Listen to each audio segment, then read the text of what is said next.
Hello everyone and welcome to another StarCraft 2 commentary, and this is game 2 between MakaPrime and ogs.thewind. So we're gonna have MakaPrime spawning as a blue Terran at the 2 o'clock position, and ogs.thewind spawning as the red Zerg at the 7 o'clock position. Now this game is going to be on xel'naga caverns this time, so another pretty interesting map, just like Scrap Station, especially because of all these access routes to your natural expansion. So your natural expansion is really hard to defend if your opponent is the kind of player that decides to put a lot of early game pressure and take advantage of all these avenues of attack. It's really something uncomfortable, so to speak, because there's just so much stuff that can happen. You can have Helions come in from this side, you can have bunkers being placed here or close to your expansion. You have to deal with that and all sorts of stuff. And then again, for the Terran player, if the Terran player decides to play defensive and secure his natural, then the Zerg can flood in with Zerglings from this side and this side and this side and all sorts of stuff. So also the main is pretty small and pretty vulnerable to Mutalisk attacks, so a lot of stuff you have to watch out for. And the middle is also quite tricky, and these gold expansions are quite important, especially for the late game, to hold, because they offer you this foothold close to the middle of the map, and it's very important because you also have these xel'naga towers close to them, and you can secure yourself vision and so forth. And there we go, we have MakaPrime already trying to build an engineering bay over here, and this is done because I've said this before, but the trick is the engineering bay is one of the fastest building structures in StarCraft 2, if not the fastest from the Terran side. So maybe, yeah, I'm pretty sure it's the fastest. Anyway, you will see that the hit points go up quite fast. Now the thing is, it blocks the natural expansion from going down, and then it gets cancelled, also forcing the wind to take a lot of drones off the mineral line. So and there we go, the SCV is still trying to prevent that hatchery from going down, but there we go, cancelling again. And this SCV is going to try making it back home in one piece right now. Let's see if he does manage to. Actually, he does get stuck there for a second and dies. That prevented the wind getting his fast expansion up, but he did get his spawning pool down instead, so not that big of a loss. But the thing is, he's had quite a few drones that haven't been mining for a while, so that's something to keep in mind. Now, in the meantime, MakaPrime is getting a very fast command center. I mean, this is like incredibly fast and playing similar to the way he did last game, but actually getting the command center even faster this time. So also build is very much the same for the rest, because there's another barracks going down over here, and so that's 2 racks, and probably gonna transition into gonna get a tech lab once he has the gas and go for stimpaks and all that jazz.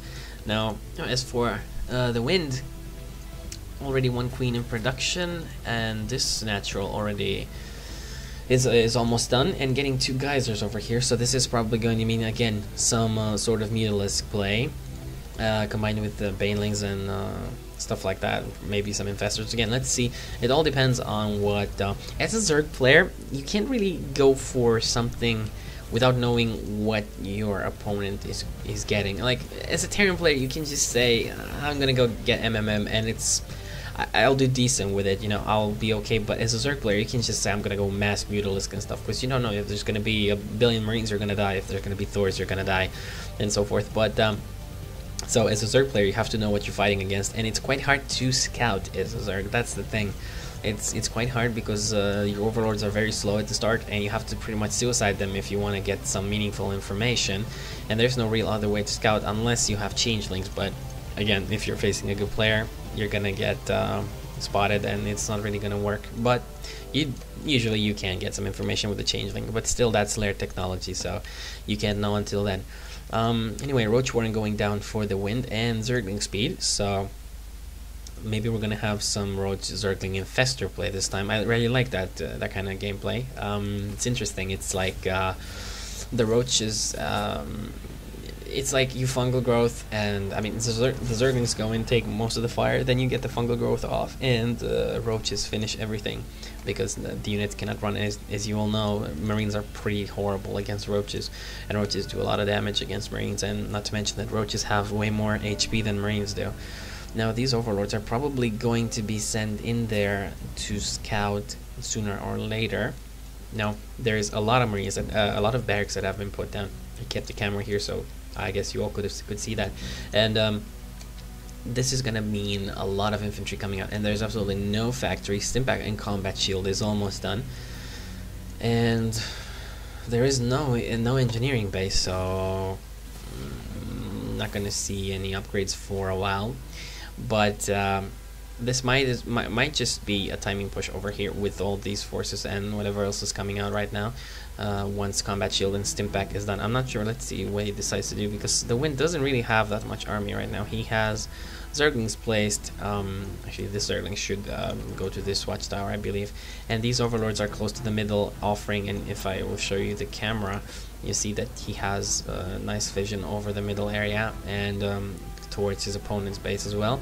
And he has these overlords probably ready to. There we go. He is making a overseer, and probably gonna send this one in there to see what's up. And he's gonna see all these barracks, and he's obviously gonna know that there's a lot of infantry up. So indeed, we did have a baling nest going down. It was now completed, and now we have centrifugal hooks on the way. So speed for balings and speed for roaches as well. No infestors yet, and let's see how the Wind will manage to hold this off. He doesn't really have that much. If we look at the unit counting station, he only has like a few Zerglings, but he's now morphing them into banelings, and I think MakaPrime is going to try and get here and take care of this stuff before they actually morph into banelings, but I don't think he's gonna manage. And the creep doomers are advancing the creep towards the middle. There we go, and the banelings are done. And there's no infestation pit yet, though. No, there isn't. Some roaches coming out as well. So it's going to be... I don't really like getting roaches, and I don't really like getting the stuff against infantry unless I have the infestors, because the infestor is such a key unit. I mean, it is expansive gas-wise, and you also should get that energy upgrade. So when they spawn, they're already prepared to... They have the energy they need to fungal growth, but without the infestor, this is pretty risky, because if he micros his infantry, well, you're not going to do that much. And if the banelings explode into the marauders, again, not much is going to happen, because marauders are not light units, and as you can see, they don't do that much damage against armored units, just against light.